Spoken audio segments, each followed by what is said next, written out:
কৰি দিছো সকলোকে ফাৰ্স্ট আমি আজি প্ৰজাতিকৰণ কাক কয় ক্ৰমবিকাশ কি এইবিলাক কৈ আগফালা কৰিছে তো আমি ক্ৰমবিকাশ মানে কি পাইছিলো যে কোনো এটা প্ৰজাতিৰ যেতিয়া বৈসাদৃশ্যতাৰ সৃষ্টি হয় কোনো এটা প্ৰজাতিৰ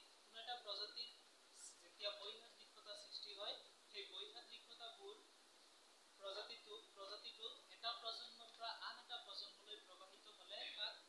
ক্ৰমবিকাশ বোলে কোনো প্ৰজাতিৰ সৃষ্টি হোৱা বৈসাদৃশ্যতাবোৰ এটা প্ৰজন্মৰ পৰা আনটো প্ৰজন্মলৈ প্ৰবাহিত হোৱাকে ক্ৰমবিকাশ বোলে বৈসাদৃশ্যতাবোৰ এটা প্ৰজন্মৰ পৰা আনটো প্ৰজন্মলৈ প্ৰবাহিত হোৱাকে ক্ৰমবিকাশ বোলে মানে এটা প্ৰজাতিত মানে যেনেকৈ মানুহৰ প্ৰজাতি আছে এতিয়া মানুহৰ প্ৰজাতিটোত কিবা যদি ভিন্নতা আহে এটা ভিন্নতা যদি আহে যেনেকৈ ধৰা হল পৃথিৱীত বিভিন্ন ধৰণৰ মানুহ আছে চুটি চাপৰ এতিয়া এটা চাপৰ কি আহিল বৈসাদৃশ্যতা কেনেকৈ বৈসাদৃশ্যতা আহিল যে সকলো মানুহ আগতে চুটি আছিল কিছুমান চাপৰ চুটি আছিল কিছুমান দীঘল আছিল এনেকুৱা নহয় এতিয়া 2025 চনৰ পৰা সকলো মানুহ কি হ'ব হৈ আছে সকলো উৎপয় হয় চাপৰ আৰু কোনো নহয় নতুন কৰি হোৱা সন্তানবিলাক সব কেনেকৈ আছে দীঘল হৈ আছে তো এইটো নতুন বৈসাদৃশ্যতাৰ সৃষ্টি হয় আৰু এই বৈসাদৃশ্যতাটো যদি কি বৈসাদৃশ্যতাটো যদি কি হয় এটা প্ৰজন্মৰ পৰা আনটো প্ৰজন্মলৈ আগবাঢ়ি গৈ থাকে তাহলে এইটো কি বুলি কোৱা হ'ব ক্ৰমবিকাশ কোৱা হ'ব গতিকে ক্ৰমবিকাশ মানে হল কোনো এটা প্ৰজাতিৰ সৃষ্টি হোৱা বৈসাদৃশ্যতা এটা প্ৰজন্মৰ পৰা পৰৱৰ্তী প্ৰজন্মলৈ প্ৰবাহিত হোৱা কোনো প্ৰজাতিৰ সৃষ্টি হোৱা বৈসাদৃশ্যতা এটা প্ৰজন্মৰ পৰা পৰৱৰ্তী প্ৰজন্মলৈ প্ৰবাহিত হোৱাকে ক্ৰমবিকাশ বোলে আৰু তাৰ পিছত এই বৈসাদৃশ্যতাবোৰ লাহে যদি প্ৰজাতিটোত লাহে এটা প্ৰজন্মৰ পৰা আনটো প্ৰজন্মলৈ আগবাঢ়ি গৈ থাকে বৈসাদৃশ্যতাবোৰ মানে এই বেলেগ বেলেগ বৈসাদৃশ্যতা মানে কি কিছুমান ভিন্নতা সৃষ্টি হোৱা প্ৰজাতিত এটা প্ৰজাতিত কিছুমান ভিন্নতাই দেখা দিয়ে গাৰ বৰণ উচ্চতা ৰূপ এইবিলাকত কিছুমান ভিন্নতা দেখা দিয়া তাক কোৱা হয় বৈসাদৃশ্যতা ভিন্নতা আগত যেনেকুৱা আছিল তাতকৈ অলপ বেলেগ ধৰণৰ প্ৰজাতিটোত কিছুমান নতুনকৈ জীৱ সৃষ্টি হোৱা বেলেগ ধৰণৰ জীৱ কিছুমান সৃষ্টি হোৱা তাক কোৱা হয় বৈসাদৃশ্যতা তো কোনো প্ৰজাতিত যদি কি হয় বৈসাদৃশ্যতা সৃষ্টি হয় তেনেহলে আৰু বৈসাদৃশ্যতাবোৰ লাহে যদি আগবাঢ়ি গৈ থাকে বৈসাদৃশ্যতাবোৰ তেনেহলে এটা সময়ত কি হয় বৈসাদৃশ্যতাবোৰে প্ৰজাতিটোত এনেকুৱা এটা অৱস্থা পায় যে সেই প্ৰজাতিটোৰ পৰা বৈসাদৃশ্যতাই নতুন প্ৰজাতি সৃষ্টিত অৰিহণা যোগায় কিন্তু কেনেকৈ এটা প্ৰজাতিৰ পৰা নতুনকৈ আৰু এটা প্ৰজাতি উদ্ভৱ পায় সম্পূৰ্ণ ব্যাখ্যা নাই ইয়াতে খালি কোৱা হৈছে বৈসাদৃশ্যতাবোৰে কি কৰে এটা সময়ত যেটো প্ৰজাতিত বৈসাদৃশ্যতা সৃষ্টি হৈছিল সেই প্ৰজাতিটোৰ পৰা আনটো নতুন এটা প্ৰজাতি সৃষ্টিত অৰিহণা যোগায় গতিকে বৈসাদৃশ্যতাই কি কৰে এটা প্ৰজাতিৰ পৰা আন এটা নতুন প্ৰজাতি সৃষ্টি কৰে আৰু এনেকে বৈসাদৃশ্যতাই এটা প্ৰজাতিৰ পৰা আন এটা নতুন প্ৰজাতি সৃষ্টি কৰাক কোৱা হয় প্ৰজাতিকৰণ আৰু বৈসাদৃশ্যতা প্ৰবাহিত হোৱাক কোৱা হয় ক্ৰমবিকাশ গতিকে আমি কম প্ৰজাতিকৰণ কাক বোলে ক্ৰমবিকাশৰ ফলত এটা প্ৰজাতিৰ পৰা আন এটা প্ৰজাতিৰ সৃষ্টি হোৱাক প্ৰজাতিকৰণ বোলে ক্ৰমবিকাশৰ ফলত এটা প্ৰজাতিৰ পৰা আন এটা প্ৰজাতিৰ সৃষ্টি হোৱাক প্ৰজাতিকৰণ বোলে তো এইটো হ'ল প্ৰজাতিকৰণ এতিয়া আমি ক্ৰমবিকাশ বা বিবৰ্তন কি এটো কৈ কেনে আগফালে আমি আগবাঢ়ি যাম তো ক্ৰমবিকাশ মানে কি অনুভৱতে কোৱা হ'ল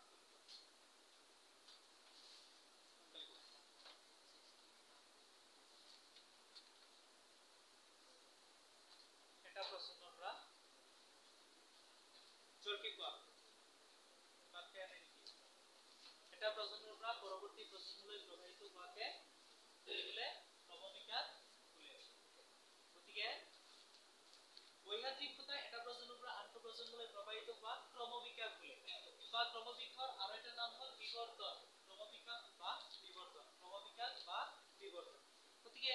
আমি যদি কোনোবাই কয় তুমি কি বুজিবা ক্ৰমবিকাশ বা বিবৰ্তন মানে কোনো প্ৰজাতিৰ সৃষ্টি হোৱা বৈসাদৃশ্যতা বা ভিন্নতা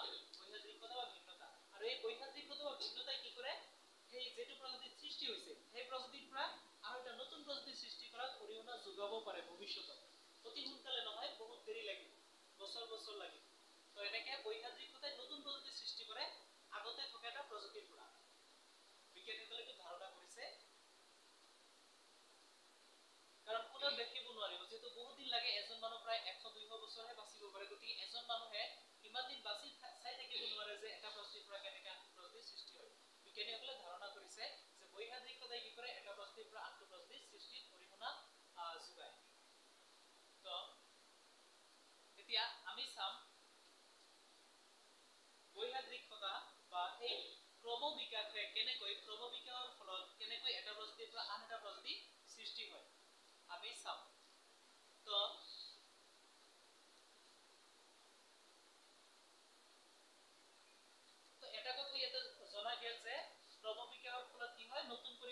সৃষ্টি হয় নতুন কৰি সৃষ্টি হয় প্ৰজাতিৰ সৃষ্টি হয় ক্ৰমবিকাশৰ ফলত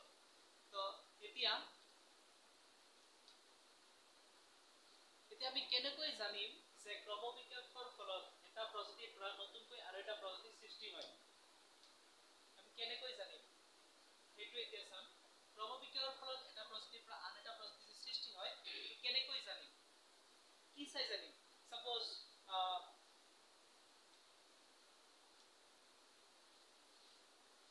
আমাৰ কি আছে আমাৰ বিভিন্ন চৰাইবিলাক আছে তো ধৰা হল আমি সাপোজ কৈ আছো এটা চৰাইৰ পৰা সকলোবিলাক বেলেগ বেলেগ ধৰণৰ চৰাইবিলাক হৈছে এটা চৰাইৰ পৰা সাপোজ বিভিন্ন চৰাইবিলাক আছে তো এটা চৰাইৰ পৰা আমি কি কৈছো যিমান বেলেগ বেলেগ ধৰণৰ চৰাই আছে চৰাইবিলাক হৈছে তাহলে আমি কেনেকৈ কম যে এটা চৰাইৰ পৰা বেলেগ বেলেগ ধৰণৰ চৰাইবিলাক হৈছে বা আমি আগতে পাইছো মানৱৰ কি হৈছে মানৱৰ ক্ৰমবিকাশ হৈ গৈছে মানৱৰ আগতে কোৱা হয় যে মানৱবোৰ কিহৰ পৰা হৈছে মানকীৰ পৰা হৈছে বুলি কোৱা হয় মানৱৰ মানকীৰ পৰা হৈছে বুলি কোৱা হয় মানকীৰ পৰা মানৱ হৈছে মানে বান্দৰৰ পৰা হয় না এনেকে কোৱা হৈছে বিজ্ঞানীসকলে কৈছে কিন্তু কোনোটো নকয় মানৱবোৰ বান্দৰৰ পৰা হৈছে বুলি কোৱা নহয় একচুয়ালি কিন্তু কিতাপত কোৱা আছে তো কেনেকে বিজ্ঞানীসকলে কেনেকে কৈছে যে মানৱবোৰ মানকীৰ পৰা হৈছে কেনেকে ইহঁতে জানিছে বা কেনেকে ক'ব পাৰিছে মানৱবোৰ মানকীৰ পৰা হৈছে তো বিজ্ঞানীসকলে কিছুমান মিল চাইছে পৰীক্ষা কৰি চাইছে তাৰ পৰা অনুমান হে কৰিছে যে হ'ব পাৰে মানৱৰ মানকীৰ পৰা ক্ৰমবিকাশ হৈ সৃষ্টি হৈছে বুলি ইহঁতে অনুমান কৰিছে তো ঠিক তেনেকে আমি এতিয়া চাম যে আমি কেনেকে চিনাক্ত কৰিব পাৰো যে নতুন কৰি যিবিলাক প্ৰজাতি আছে সেইবিলাক এটা প্ৰজাতিৰ পৰা কি হৈ সৃষ্টি হৈছে ক্ৰমবিকাশ হৈ সৃষ্টি হৈছে এতিয়া এটা কথা জনা গল যে ক্ৰমবিকাশ হলে ক্ৰমবিকাশ যদি হয় মানে যদি বৈঘাতিকতা সৃষ্টি হয় যদি কি হয় ক্ৰমবিকাশ সৃষ্টি হয় ক্ৰমবিকাশ হয় ক্ৰমবিকাশ যদি হয় ক্ৰমবিকাশ হলে ক্ৰমবিকাশ মানে কি যদি বৈঘাতিকতা সৃষ্টি হয় এটা প্ৰজাতি কোনো প্ৰজাতিৰ যদি কি সৃষ্টি হয় কোনো প্ৰজাতিৰ যদি কি হয় ক্ৰমবিকাশ হয় কোনো প্ৰজাতিৰ যদি বৈঘাতিকতা সৃষ্টি হয় ক্ৰমবিকাশ হলে কোনো প্ৰজাতিৰ যদি ক্ৰমবিকাশ হয় তাহলে সেই প্ৰজাতিৰ পৰা নতুন কৰি আৰু এটা কি সৃষ্টি হয় প্ৰজাতি সৃষ্টি হয় কোনো প্ৰজাতিৰ ক্ৰমবিকাশ হলে সেই প্ৰজাতিটোৰ পৰা নতুন কৰি আৰু এটা প্ৰজাতি উদ্ভাৱন হ'ব পাৰে এটা নহয় সেইটো প্ৰজাতিৰ পৰা দুটা প্ৰজাতি উদ্ভৱ হ'ব পাৰে বা তিনিটা প্ৰজাতি উদ্ভৱ হ'ব পাৰে গতিকে ক্ৰমবিকাশ হলে এটা প্ৰজাতিৰ পৰা বেলেগ বেলেগ প্ৰজাতিবোৰ উদ্ভৱ হ'ব পাৰে ক্ৰমবিকাশ হলে কোনো এটা প্ৰজাতিৰ ক্ৰমবিকাশ হলে সেইটো প্ৰজাতিৰ পৰা অনুমান কৰা হৈছে যে এটা বা দুটা বা কেইবাটাও নতুন কৰি প্ৰজাতিৰ সৃষ্টি হ'ব পাৰে যদি ক্ৰমবিকাশ হয় কোনো এটা প্ৰজাতি গতিকে ক্ৰমবিকাশ হলে এটা প্ৰজাতিৰ পৰা নতুন কৰি কেইবাটাও কি সৃষ্টি হ'ব পাৰে প্ৰজাতিৰ সৃষ্টি হ'ব পাৰে কেইবাটাও প্ৰজাতিৰ সৃষ্টি হ'ব পাৰে গতিকে ধৰা হল আগৰ প্ৰজাতিটো কি আছিল ধৰা হল এটা চৰাই আছিল এটা চৰাই আছিল আগৰ প্ৰজাতিটো কেনেকা চৰাই তুমি মইনা চৰাই বা বেলেগ বেলেগ ভাটৌ চৰাই বেলেগ বেলেগ চৰাই বিলাক আছে সাপোজ আগৰ যেটো নেকি চৰাই আছিল এটো সাপোজ ভাটৌ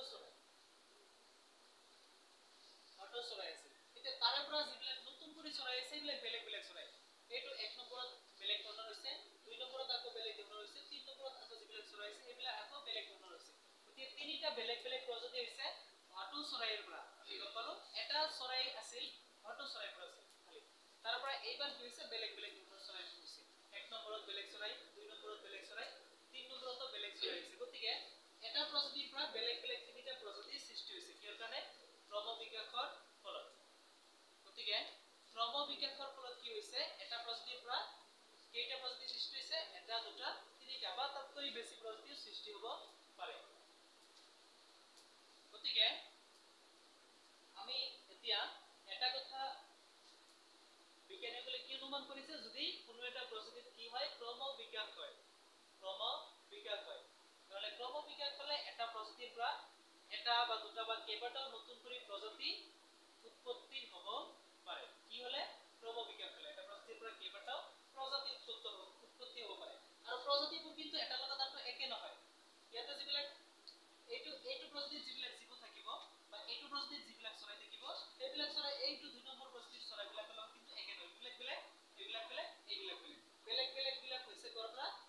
পৰাই হৈছে কিহৰ কাৰণে হৈছে কি ঘটিছে ক্ৰমবিকাশ ঘটিছে আৰু ক্ৰমবিকাশ কিহৰ কাৰণে হয় কোনো এটা প্ৰজাতিৰ প্ৰজননৰ সময়ত কি হয় প্ৰজননৰ সময়ত ক্ৰমজমৰ কি হয় সলনি হয় প্ৰজননৰ সময়ত দুটা বেলেগ বেলেগ জীৱ যেতিয়া কি কৰে মিলন হয় তেতিয়া প্ৰজননৰ সময়ত কি হয় প্ৰজননৰ সময়ত ক্ৰমজমৰ কি হয় অন্তৰলৈ যেতিয়া ক্ৰমজম আহে ক্ৰমজম বিলাক অলপ কেনেকৈ আহে সলনি হৈ আহে অলপ কি হৈ আহে সলনি হৈ আহে এইকাৰণে কি হয় নতুন কৰি প্ৰজাতিৰ সৃষ্টি হয় বুলি কোৱা হয় গতিকে এটা প্ৰজাতিৰ পৰা কেইবাটা প্ৰজাতি কি হ'ব পাৰে ক্ৰমবিকাশ ফলে সৃষ্টি হ'ব পাৰে কেইবাটা প্ৰজাতি সৃষ্টি হ'ব পাৰে ক্ৰমবিকাশ ফলে গতিকে আমি কি ক'ব পাৰো এই তিনিটা যে নতুন কৰি প্ৰজাতিৰ সৃষ্টি হৈছে ক্ৰমবিকাশৰ কাৰণে এই তিনিটাৰে আগৰ প্ৰজাতিটো কি আছিল একেই আছিল আগৰ প্ৰজাতিটো কি আছিল একেই আছিল খালি কি হৈছে ক্ৰমবিকাশ হৈ নতুন কৰি প্ৰজাতিৰ সৃষ্টি হৈছে ক্ৰমবিকাশৰ ফলত আৰু এইকেইটা এনেকে নতুন প্ৰজাতি ক্ৰমবিকাশ হৈ এটা প্ৰজাতিৰ পৰা সৃষ্টি হওঁতে বহু নিযুত বছৰ লাগিব বুলি বিজ্ঞানীসকলে কৈছে 2 3 বা 10 বছৰ 20 বছৰ 50 বছৰ 100 বছৰ কিন্তু নহয় পৃথিৱী সৃষ্টি হোৱা বহু বছৰ হৈ গ'ল বহু নিযুত বছৰ হৈ গ'ল গতিকে সেই আদিম কালত এটা প্ৰজাতিৰ পৰা এনেকে কেইবাটা প্ৰজাতিৰ উৎপত্তি হৈছে বুলি বিজ্ঞানীসকলে অনুমান কৰিছে কাৰণ প্ৰথমতে অলপ কেইটা প্ৰজাতি পৃথিৱীত উদ্ভৱ হৈছিল বুলি অনুমান কৰা হৈছে তাৰে পৰা বহুত ধৰণৰ প্ৰজাতি নতুন কৰি উদ্ভৱ হৈছে গতিকে আৰু এনেকে নতুন প্ৰজাতি কিহৰ কাৰণে উদ্ভৱ হ'ব পাৰিছে ক্ৰমবিকাশৰ ফলত উদ্ভৱ হ'ব পাৰিছে গতিকে এই তিনিটা প্ৰজাতিৰে আগৰ প্ৰজাতিটো একেই তিনিটাৰে আগৰ প্ৰজাতি আৰু ইয়াকে কি কোৱা হয় তিনিটাৰে আগৰ প্ৰজাতিটো একেই যে ইয়াক কোৱা হয় পূৰ্বপুৰুষ একেই তিনিটা প্ৰজাতিৰ পূৰ্বপুৰুষ একেই আৰু এনেকে আমি যেতিয়া তিনিটা প্ৰজাতিৰ পূৰ্বপুৰুষ একেই বুলি ইয়াতে কৈছো এনেকে চিনাক্তকৰণ কোৱা হয় এনেকে চিনাক্তকৰণক কোৱা হয় বিৱৰ্তনৰ সম্পৰ্ক বুলি কোৱা হয় বা ক্ৰমবিকাশৰ সম্পৰ্ক বিৱৰ্তনৰ সম্পৰ্ক বা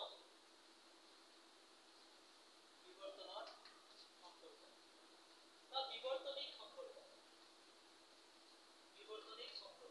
বা ক্ৰমবিকাশৰ সম্পৰ্ক মানে এটাৰ পৰা তিনটা হৈছে এইটো মানে ক্ৰমবিকাশ বা বিৱৰ্তন এইটো মানে এটাৰ পৰা তিনটা হৈছে ক্ৰমবিকাশ বা বিৱৰ্তন এইটো মানে এতিয়া কিহৰ কাৰণে তিনটা হ'ব পাৰিছে বিৱৰ্তন বা ক্ৰমবিকাশৰ কাৰণে এটাৰ পৰা তিনটা হ'ব পাৰিছে এইকাৰণে ইয়াক কোৱা হয় বিৱৰ্তন বা ক্ৰমবিকাশৰ সম্পৰ্ক বা বিৱৰ্তনিক সম্পৰ্ক বিভিন্ন ধৰণে আমি ওলাব পাৰো এইবিলাক আমি এতিয়া চাম বিৱৰ্তনিক সম্পৰ্ক কাক কয় যে এতিয়া ধৰা হল তিনিটা প্ৰজাতি আছে ধৰা হল পৃথিৱীত এতিয়া তিনিটা প্ৰজাতি আছে আৰু আমি কি চিনাক্ত কৰিছো যে এই তিনিটা প্ৰজাতিটো যে নতুন কৰি হৈছে এই তিনিটাৰে আগৰ প্ৰজাতিটো এটা আছিল আগত এটা প্ৰজাতি আছিল যেটোৰ পৰা এই তিনিটা প্ৰজাতি হৈছে আমি যদি এনেকে চিনাক্ত কৰো তেনে তাক কি কোৱা হয় বিৱৰ্তনিক সম্পৰ্ক ওলাইছো আমি কি ওলাইছো কি সম্পৰ্ক ওলাইছো বিৱৰ্তনিক সম্পৰ্ক ওলাইছো যে আমি কৈছো বৰ্তমান যে পৃথিৱীত এই তিনিটা প্ৰজাতি আছে এই তিনিটা প্ৰজাতি হৈছিল আগৰ এটা প্ৰজাতিৰ পৰা আছিল সেই এটা প্ৰজাতিৰ পৰা এই তিনিটা প্ৰজাতি নতুন কৰি হৈছে ইয়াক কোৱা হয় বিৱৰ্তনিক সম্পৰ্ক স্থাপন কৰা বুলি কোৱা হয় বিৱৰ্তনিক সম্পৰ্ক আমি ডাইৰেক্ট ক'ব নোৱাৰো আমি ডাইৰেক্ট চাইকেনে প্ৰত্যক্ষভাৱে চাইকেনে ক'ব নোৱাৰো যে বৰ্তমান থকা 10টা বা 2টা বা 3টা প্ৰজাতি আগৰ এটা প্ৰজাতিৰ পৰা উদ্ভৱ হৈছে আমি ক'ব নোৱাৰো যদি ক'ব পাৰো ডাইৰেক্ট তো হৈ গ'ল কিন্তু আমি ক'ব নোৱাৰো গতিকে আমি ক'বলৈ কিছুমান বস্তু চাব লাগে আমি বিৱৰ্তনিক সম্পৰ্ক স্থাপন কৰিবলৈ কিছুমান বস্তু লক্ষ্য কৰিব লাগে সাপোজ বহুত কেইটা প্ৰজাতিৰ চৰাই আছে আমাৰ আগত আৰু আমি কি ক'ব খুজিছো চেক কৰিব খুজিছো আমি পৰীক্ষা কৰিব খুজি আছো যে ইহতৰ যিমান প্ৰজাতিৰ চৰাই আছে ইহতৰ আগৰ পূৰ্বপুৰুষ এটা প্ৰজাতি আছিল নে নাই আমি পৰীক্ষা কৰিব খুজিছো আৰু আমি সাপোজ পৰীক্ষা কৰিব পাৰিছো আৰু জানিছো যে যিমান কেইটা চৰাই প্ৰজাতি আছে সাপোজ 10টা চৰাই প্ৰজাতি আছে আৰু আমি পৰীক্ষা কৰি দেখিছো যে 10টা চৰাই প্ৰজাতিয়ে আগৰ এটা প্ৰজাতিৰ পৰাই সৃষ্টি হৈছে 10টা প্ৰজাতি আগৰ কেইটা প্ৰজাতিৰ পৰা সৃষ্টি হৈছে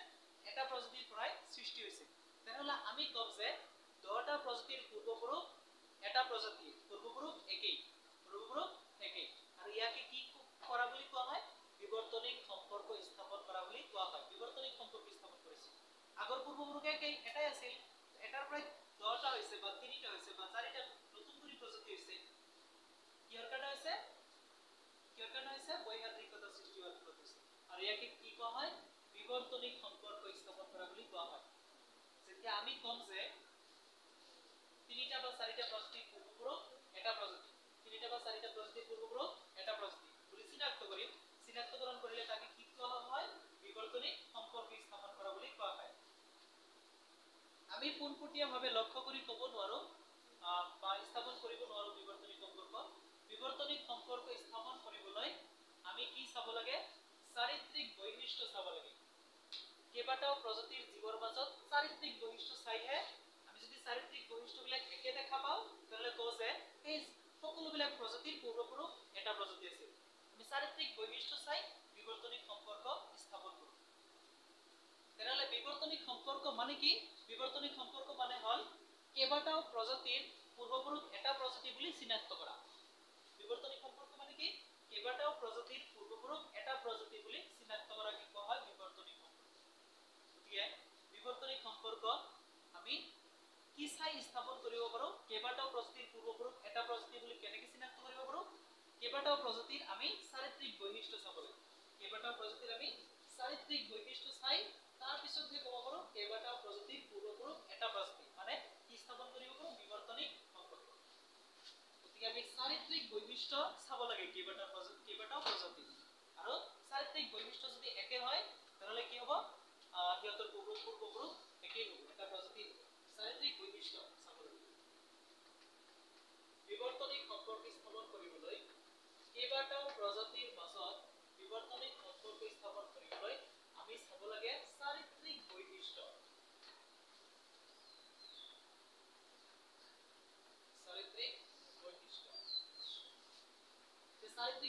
মানে কি আমি এইটো চাম চাৰিত্ৰিক বৈশিষ্ট্য মানে কি আমি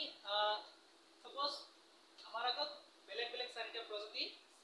জীৱ থৈ দিয়া হৈছে ইফালে এটা প্ৰজাতিৰ জীৱ লাইন কৰি থৈ দিয়া হৈছে ইয়াত এটা প্ৰজাতি ইয়াত এটা প্ৰজাতি ইয়াত এটা প্ৰজাতি বেলেগ বেলেগ প্ৰজাতিৰ চাৰিটা প্ৰজাতিৰ জীৱ আছে আমাৰ লাইন কৰি থোৱা হৈছে আমি কি কৰিব লাগে সেইবিলাকক পৰীক্ষা কৰি চাব লাগে যে পূৰ্বপুৰুষ এটা প্ৰজাতি আছিল নে নাই তাৰ কাৰণে আমি কি চাম চাৰিত্ৰিক বৈশিষ্ট্য কেইবাটাও প্ৰজাতিৰ পূৰ্বপুৰুষ এটা প্ৰজাতি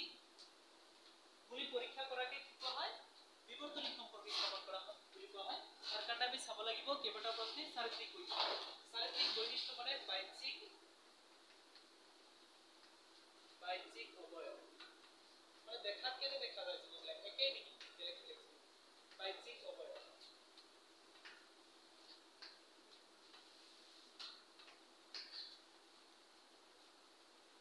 বা আচৰণ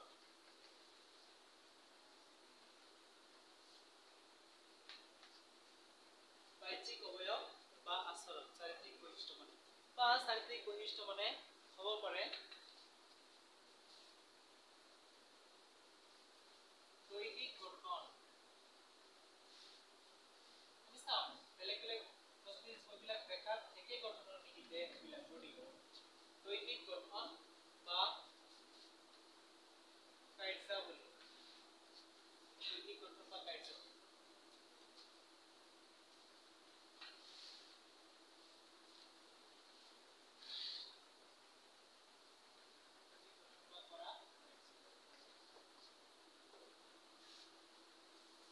আমি এইবিলাক চাম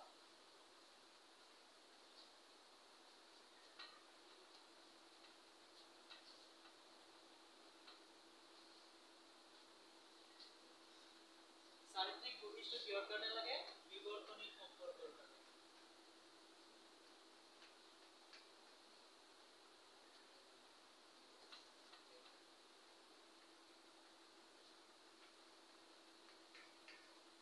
বিবৰ্তনিক সম্পৰ্কৰ বাবে লাগে চাৰিত্ৰিক বৈশিষ্ট্য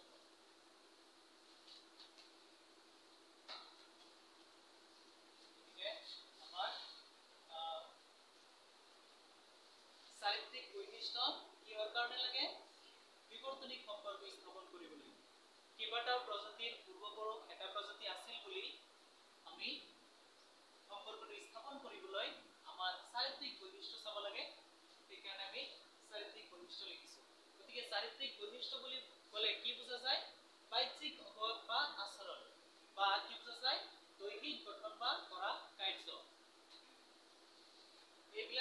চাৰিত্ৰিক বৈশিষ্ট্য বুলি ক'লে। সাপোজ বেলেগ বেলেগ প্ৰজাতিৰ জীৱ আছে আমাৰ আগত থৈ দিয়া হৈছে।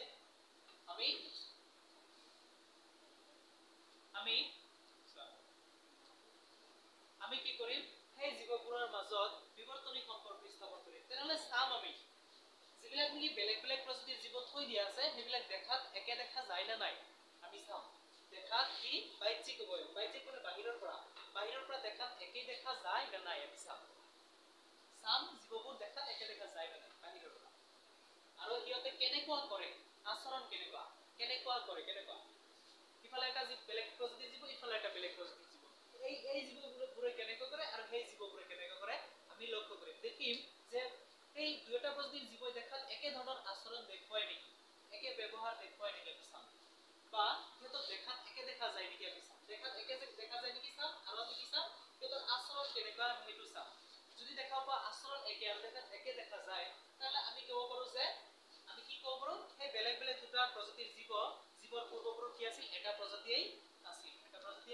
আছিল। আৰু এইটোকে কি কোৱা হয়, বিৱৰ্তনিক সম্পৰ্ক স্থাপন কৰা বুলি কোৱা হয়। বা আমি যদি এই দুটা নিমিলে তাহলে আমি কি চাম, এইটো চাম দৈহিক গঠন বা কৰা কাৰ্য। দৈহিক গঠন মানে কি, সাপোজ বেলেগ দুটা প্ৰজাতিৰ জীৱ আছে, দেখাত বডি বিলাক দেখাত কেনেকুৱা দেখা যায়, বডি দেহাবিলাক দেখাত কেনেকুৱা দেখা যায়, বডি সিহঁতৰ এই জীৱবিলাকৰ আৰু সেই জীৱবিলাকৰ দেখাত একে দেখা যায় না নাই আমি এইটো চাম। বাহ্যিক অবয়ব বা দৈহিক গঠন প্ৰায় একে বুজায়, দেখাত একে দেখা যায় না নাই, গঠন একে হয় না নহয়। দৈহিক গঠন একেই হয় আৰু আমি চাম সিহঁতে কি কাম কৰে, একে কাম কৰে না নাই, সিহঁতৰ কাৰ্যবিলাক চোৱা হ'ব। এই জীৱবিলাক কি কৰে, এই জীৱবিলাকে কি কৰে। এনেকে আমি কি কৰিব পাৰো, বিৱৰ্তনিক সম্পৰ্ক স্থাপন কৰিব পাৰো বেলেগ প্ৰজাতিৰ মাজত। আমি এই দুটাৰ সহায়ত বিৱৰ্তনিক সম্পৰ্ক স্থাপন কৰিব পাৰো। কেইবাটাও প্ৰজাতিৰ যদি কি হয় চাৰিত্ৰিক বৈশিষ্ট্য একে ধৰণৰ হয়, তেতিয়াহ'লে এই প্ৰজাতি কেইটাৰ পূৰ্বপুৰুষ এটা প্ৰজাতিয়েই হ'ব। গতিকে চাৰিত্ৰিক বৈশিষ্ট্য একে ধৰণৰ হলে বা চাৰিত্ৰিক বৈশিষ্ট্যৰ মাজত যদি মিল থাকে, তেনেহ'লে সেই মিল থকা আটাইবোৰ প্ৰজাতিৰ পূৰ্বপুৰুষ কি হ'ব, এটা প্ৰজাতিয়েই হ'ব। এইটোৱে হ'ব কি বিৱৰ্তনিক সম্পৰ্ক হ'ব। এইটো কোৱা হয় বিৱৰ্তনিক সম্পৰ্ক। আমি এনেকৈ কি কৰিব পাৰো, কেইবাটাও প্ৰজাতিৰ পূৰ্বপুৰুষ এটা প্ৰজাতি আছিল বুলি বিৱৰ্তনিক সম্পৰ্ক স্থাপন কৰিব পাৰো। কিহৰ সহায়ত, চাৰিত্ৰিক বৈশিষ্ট্য পৰ্যবেক্ষণৰ সহায়ত। চাৰিত্ৰিক বৈশিষ্ট্য পৰ্যবেক্ষণ কৰিব লাগে, যাৰ সহায়ত ক'ব পৰা যায় কেইবাটাও প্ৰজাতিৰ পূৰ্বপুৰুষ এটা প্ৰজাতি। চাৰিত্ৰিক বৈশিষ্ট্য দুটা লক্ষ্য কৰিব লাগে।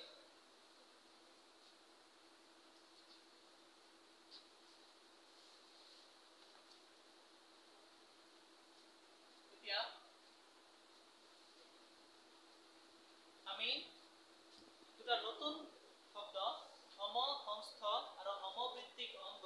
এই দুটাৰ বিষয়ে চাম। সমহংস্থ অংগ আৰু সমবৃত্তিক অংগ আমি চাম। তোমালোকে দেখিবা কিছুমান জীৱ আছে আমাৰ চাৰিওফালে, কেনেকুৱা জীৱ, যিবিলাকে কি কৰে, একেই কাম কৰে। কিছুমান এনেকুৱা জীৱ আছে যিবিলাকে কি কৰে, একে কাম কৰে, কিন্তু দৈহিক গঠন বেলেগ ধৰণৰ। সেইবিলাকক কোৱা হয়, আমি এতিয়া চাবা দুটা চাম, সমহংস্থ আৰু সমবৃত্তিক। দুটা আমি নতুন বস্তু চাম, সমহংস্থ চৰিত্ৰ আৰু সমবৃত্তিক চৰিত্ৰ। সমহংস্থ চৰিত্ৰ আৰু সমবৃত্তিক চৰিত্ৰ। বা আমি চাম সমহংস্থ অংগ আৰু সমবৃত্তিক অংগ। দুটা নতুন বস্তু, সমহংস্থ চৰিত্ৰ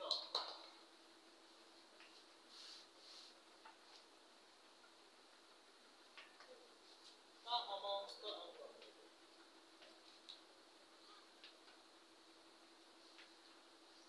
ভালকে চাব লাগিব, টান আছে ভাই, ভালকে চাব লাগিব, টান আছে। আমি সমহংস্থ অংগ চাম বা সমহংস্থ চৰিত্ৰ প্ৰায় একেই হয় চাম। এক নম্বৰ আৰু চাম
তোমালোকে চাৰিওফালে যদি লক্ষ্য কৰা কিছুমান জীৱ দেখিবা বেলেগ বেলেগ প্ৰজাতিৰ জীৱ কিন্তু বহুত বহুত চাৰিওফালে লক্ষ্য কৰিলে দেখিবা কিছুমান বেলেগ বেলেগ প্ৰজাতিৰ জীৱ আছে সেই জীৱবিলাক কি কৰে একেই কাম কৰে কিন্তু দেহৰ গঠন একে নহয় কাম কৰে একে কিন্তু দেহৰ গঠন বডিৰ গঠন একে নহয় একে কাম কৰে কিন্তু গঠন একে নহয় সেইবিলাকক কোৱা হয় সমহস্ত অংগ বা সমহস্ত চৰিত্ৰ একে কাৰ্য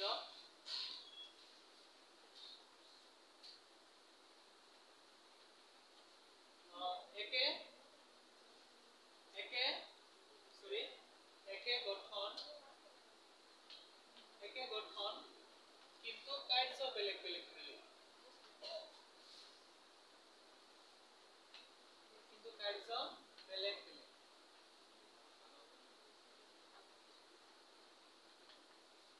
একে গঠন কিন্তু কাৰ্য বেলেগ বেলেগ একে কাৰ্য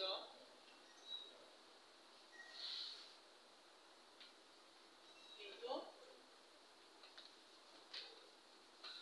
দৈহিক গঠন বেলেগ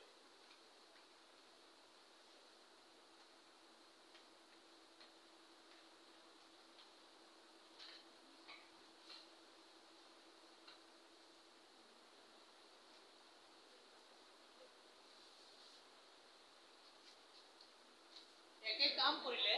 কিছুমান জীৱ আছে যিবিলাকে একেই কাম কৰে কিন্তু দৈহিক গঠন বেলেগ এইবিলাকক কোৱা হয় জীৱৰ সেইবিলাক অংগক কোৱা হয় সমহস্ত অংগ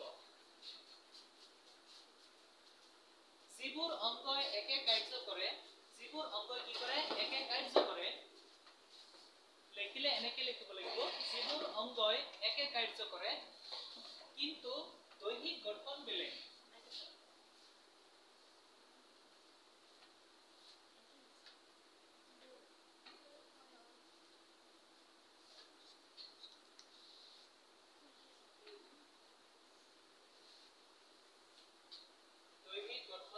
বা উৎপত্তি স্থল বেলেগ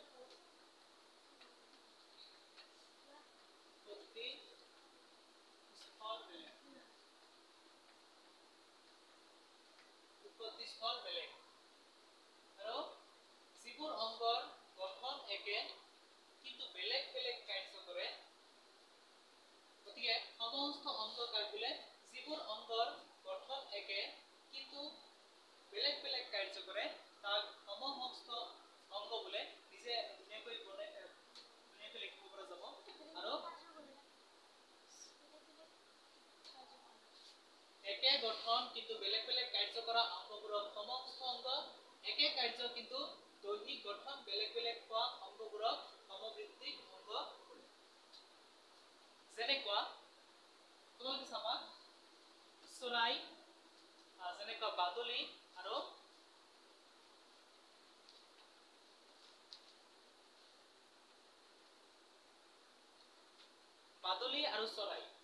আৰু চৰাই যদি দেখা তোমালোকে বাদুলিয়েও উৰে পাখিৰ হয় চৰাইও পাখিৰ হয় উৰে দুয়োটাই উৰে পাখিৰ হয় চৰাইও উৰে পাখিৰ হয় বাদুলিও উৰে দুয়োজনে পাখিৰে উৰে কিন্তু দুয়োজনৰ পাখি কিন্তু দেখাত একে নহয় দুয়োজনৰ পাখি গঠন বেলেগ বেলেগ গঠন বেলেগ পাখিৰ গঠন বেলেগ কিন্তু একে কাৰ্য কৰে পাখিয়ে উৰে একে কাৰ্য কৰে পাখিৰ হয় কিন্তু পাখিৰ গঠন পাখা দুটা বেলেগ বেলেগ তোমালোকে চৰাইৰ পাখাত চাবা চৰাইৰ পাখাত কি আছে চৰাইৰ পাখাত